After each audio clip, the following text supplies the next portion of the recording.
Allô tout le monde! Aujourd'hui, je voulais vous parler de comment j'ai adopté un chat à Québec, comment ça s'est passé, les étapes que j'ai entreprises, puis aussi peut-être quelques conseils que j'aurais à vous offrir suite à mon expérience. Quand j'étais jeune, j'avais vraiment une grande affinité avec les chats, mais malheureusement, ma mère et ma soeur étaient tous les deux allergiques. C'est pour ça que j'avais pas pu en avoir avant d'habiter tout seul. Donc, j'avais une liste de critères que je voulais pour mon chat. En particulier, je voulais un mâle parce que j'avais entendu dire que les mâles étaient plus affectueux que les femelles. Je voulais un chat avec le poil court parce que je m'étais dit que ce serait plus facile pour l'entretien. Je voulais un chat qui était plus vieux parce que les plus jeunes, ils sont adoptés plus facilement dans les refuges. Puis la dernière chose aussi, c'est que je voulais pas un persan, purement par question esthétique. Est-ce que tu viens dire allô? Regarde, c'est qui ça? C'est tout l'inverse. Donc, je vous présente Nani. C'est une fille, elle a environ 5-6 ans maintenant, mais quand je l'ai adoptée, elle avait environ 4 ou 5 ans. C'est un persan mélangé avec du domestique. Je savais pas trop, en fait, dans le centre, c'était quoi exactement, étant donné que c'était un chat qui avait été trouvé et non réclamé. Tiens, Rec, bye bye! Quand j'ai décidé de vraiment adopter un chat, c'est là que j'ai commencé à aller voir les sites web des centres d'adoption de façon quotidienne. Il y en avait deux en particulier. Il y avait le Centre des fidèles moustachus, puis il y avait aussi la SPCA. Donc c'est les deux vraiment qui étaient le plus user-friendly, puis qui avaient vraiment des dossiers complets de chaque chat avec leur comportement, la santé, le prix, vraiment tout ça. J'ai aussi décidé d'aller voir les centres sur place pour vraiment m'acclimater à l'idée de quand j'allais vraiment aller adopter un chat, ça serait pas la première fois que j'irais dans l'environnement. Je voulais vraiment savoir à quoi m'attendre quand j'allais adopter mon chat. C'est là aussi que j'ai commencé à appeler les centres pour vraiment leur poser des questions plus spécifiques. Moi, ils m'avaient beaucoup rassurée au téléphone parce qu'ils m'avaient dit qu'il y avait un kit de départ que tu peux acheter sur place. Donc, le kit de départ, dans mon cas, il y avait une litière, il y avait de la nourriture, il y avait un bol de bouffe, un bol d'eau. Puis tout ça faisait en sorte que l'animal pouvait s'acclimater plus facilement à son nouvel environnement. Puis j'avais aussi demandé concernant la cage, est-ce qu'il faut que j'apporte une cage ou une boîte avec des trous, quelque chose pour le déplacement de l'animal. Puis on dit, ah non, pas de problème, on offre des espèces de cages en carton avec des trous dedans vraiment pour le transport de l'animal. Donc encore une fois, il n'y a pas de problème, on s'occupe de tout. J'ai dit, bon, ben, écoutez, c'est parfait, est-ce qu'il faut que j'apporte d'autres choses? Ils ont dit non, vraiment, on a tout sur place. Puis tout ce que vous avez à faire, c'est remplir un document quand vous arrivez. Fait que j'étais comme, bon, ok, parfait. Donc, quand j'ai officiellement déménagé dans mon nouvel appartement, il me fallait une table et des chaises. Fait que moi et une de mes amies, on a décidé d'aller faire des commissions. On avait son auto, donc on en a profité. En revenant des commissions, on passait par un des refuges. Fait que j'ai décidé d'arrêter juste pour visiter parce que c'est le dernier que j'avais pas encore regardé. Puis en arrêtant sur place, on a été voir la fille à l'accueil, puis on a demandé si on pouvait aller voir les chats, pas de problème. Il y avait 2 salles. Donc on rentre dans une des salles, puis là on regarde les chats, puis c'est tous des chats évidemment que j'avais déjà vus en ligne. Puis on est rentré dans la 2e salle. Puis la 2e salle, c'est là qu'il y avait mon chat. Puis oh my god, sérieux là, je suis rentrée là. Puis tu sais, je veux dire, les chats quand ils rentrent là, ils n'ont pas nécessairement de réaction. Tu sais, ils sont tous très laid back, puis ils sont relax, puis je veux dire, tu sais, ils sont habitués qu'il y ait du monde qui viennent puis qui part tout le temps. Là. Donc moi je veux dire, tu sais, c'était tout le temps ça qui est arrivé. Mais quand je suis rentrée dans cette salle-là, mon chat s'est levé, puis elle a tout de suite venu se coller contre le barreau. Elle voulait vraiment que je vienne la prendre, puis tout. Puis mon amie, elle a commencé à capoter. Elle a dit oh my god, le chat est trop beau, il faut que t'apprennes, faut que t'apprennes. Puis pauvre petite, elle avait toutes des grosses coulisses brunes, là, parce qu'elle était malade, elle était grippée. Fait qu'on est allé voir la fille à l'accueil, puis on a dit ah, ça dérange ça, on en prend un dans nos bras. Puis elle a dit pas de problème. Elle est venue nous ouvrir la cage, puis elle me l'a donné dans mes bras, puis aussitôt que je l'avais dans mes bras, là, j'ai fait ah, ok, ouais, non, ça c'est mon chat, ça, je peux plus l'abandonner ici, c'est la mienne, elle m'appartient, là. Fait que j'étais retournée voir la fille à l'accueil, j'ai dit allô, j'aimerais adopter mon chat. Fait que c'est ce qui est arrivé, là. Elle a dit ah, pas de problème, tu sais, t'as juste à la remettre dans sa cage, puis on va commencer la paperasse. Donc, c'est ce qui est arrivé. On a commencé. Les documents étaient environ 5-6 pages. C'est quand même long, mais c'est des questions très normales, là, du genre est-ce que tu es financièrement apte à avoir un animal de compagnie? Combien tu penses que ça coûte avoir un animal de compagnie, plus spécifiquement un chat? Qu'est-ce qu'il faut faire pour s'occuper d'un chat de façon responsable? Combien d'heures tu penses qu'il faut jouer? Combien de nourriture ça prend? Blablabla. Tout ce genre de choses-là vraiment normales. J'avais déjà appelé plusieurs fois les fidèles moustachus, comme je vous ai dit plus tôt. Donc, je savais vraiment comment ça fonctionnait chez eux. J'avais aucune surprise. En tout cas, c'est ce que je pensais. Fait que là, elle a dit oui, pas de problème, tout est en ordre. Tout ce qui me manque, en fait, c'est le numéro de téléphone du propriétaire de ton appartement pour que je puisse confirmer que tu as bel et bien le droit d'avoir un chat.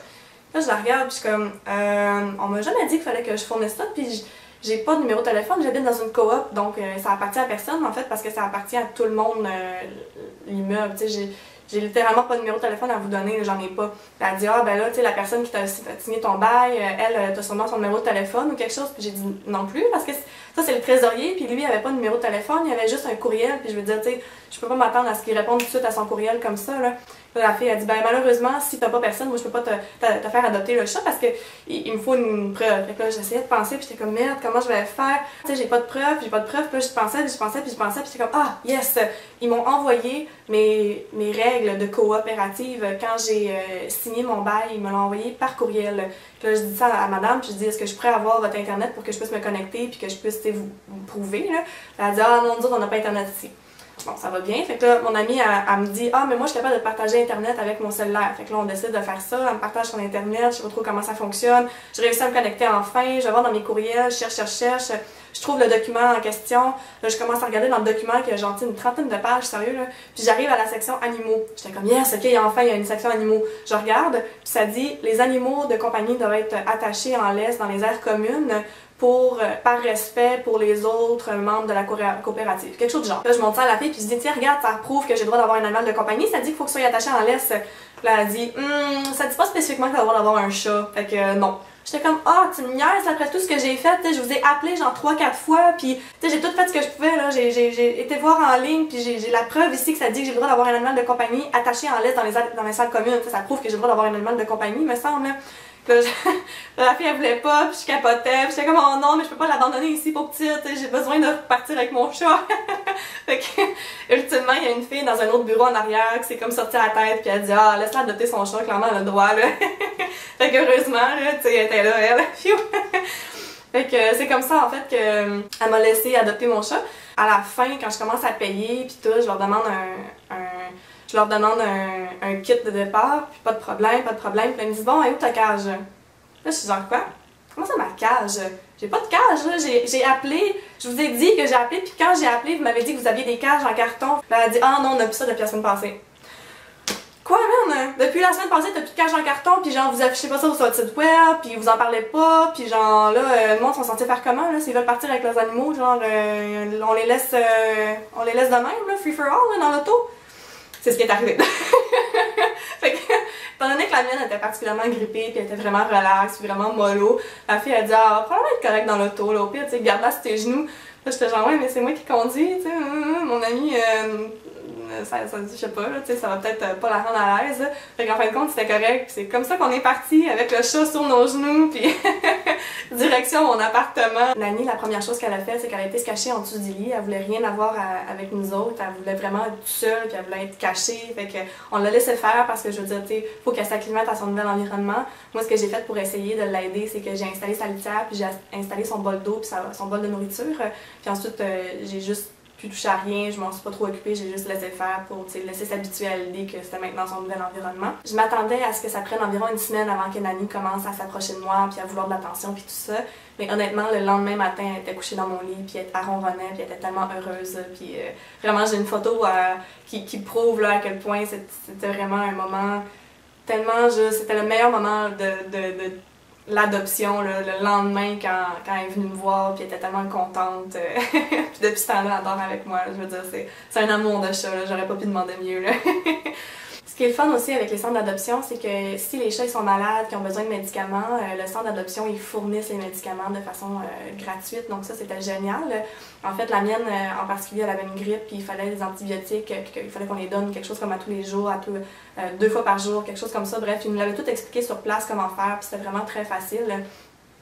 Ça nous avait beaucoup aidé. Puis aussi, tu sais, j'avais des questions concernant les coulisses qu'elle avait. Je me demandais pourquoi elle avait ça, c'est-tu normal? Puis on dit oui, il n'y a pas de problème. Là, c'est pire parce qu'elle avait une grippe, mais je veux dire, c'est un chat qui allait naturellement avoir toujours des larmes qu'il allait toujours falloir essuyer. Donc, il n'y avait pas de crainte avec ça non plus. Puis toutes mes questions vraiment que j'avais, ils m'ont toutes répondu. Donc ça, c'était génial. Côté santé là, de l'animal, ça, j'ai vraiment été contente du service que j'ai eu du centre d'adoption. Donc maintenant, quelques conseils que moi j'aurais peut-être à vous offrir. Premièrement, appelez le centre d'adoption pour vraiment leur poser des questions concrètes. Est-ce qu'il faut apporter une cage? C'est quoi les kits de départ? C'est quoi qu'il faut faire avant d'adopter le chat? C'est quoi les preuves qu'il faut pour adopter le chat? Comme vous avez pu le constater, dans mon cas à moi, il fallait que j'apporte une cage même s'il m'avait dit le contraire. Il m'avait jamais dit d'apporter une preuve que j'avais le droit d'avoir un animal. Mais tu sais, apportez votre bail, ayez un numéro de téléphone de quelqu'un à contacter, vraiment. faites tout en votre pouvoir pour avoir accès à l'adoption quand l'adoption va avoir lieu. Là. Ramassez pas dans une situation comme moi. Là. Moi, je suggère d'avoir déjà les jouets à la maison, d'avoir aussi déjà plusieurs grattoirs. Comme ça, le chat va tout de suite aller au grattoir au lieu d'aller au meuble. Et on sait jamais quel genre de grattoir que le chat va préférer. Il y en a en carton, il y en a en liège, il y en a en corde, puis il y en a en tapis. Donc vraiment, avant d'investir 300$ dans un gros grattoir, là, essayez d'en acheter plusieurs de petites variétés pour voir lequel que le chat préfère. Quelque chose d'autre aussi, c'est d'avoir déjà des jouets. Encore une fois, on sait jamais quel genre de jouet que le chat va préférer. Donc il y en a qui sont juste en tissu, il y en a que c'est une tige de métal avec des plumes au bout.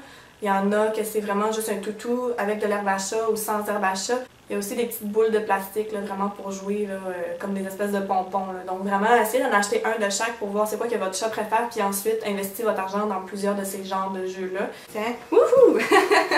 Donc c'était tout concernant mon vidéo. J'espère que ça vous a aidé, que ça a répondu à certaines de vos questions concernant l'adoption des animaux à Québec, surtout les chats en fait. Si vous avez d'autres questions, n'hésitez pas à me les poser dans les commentaires en bas. Puis on va vous dire à la prochaine. Bye!